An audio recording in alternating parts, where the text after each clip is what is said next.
शबरी आदिवासी घरकुल योजनेच्या अंतर्गत असलेले जे लाभार्थी आहे, ज्यांनी घरकुल बांधले आहे, त्यांना 100% निधी वितरित झालेला आहे.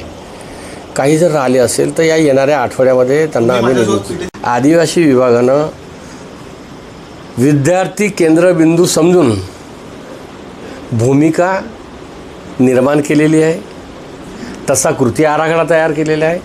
आणि दुसरं, आदिवासी समाजाच्या महिला त्यांना मुख्य प्रवाहामध्ये आणण्यासाठी, रोजगार आणि स्वरोजगार मिळण्यासाठी, त्यांना सक्षम करण्यासाठी अतिशय चांगली योजना भविष्यात आदिवासी विभागाच्या माध्यमातून राबवणार आहे. अशा प्रकारचा आमचा संकल्प आहे. सर, आदिवासी विभागात आदिवासी संशोधन आणि प्रशिक्षण संस्थेकडे ही माहिती देतो ती वास्तविकता शोधेल.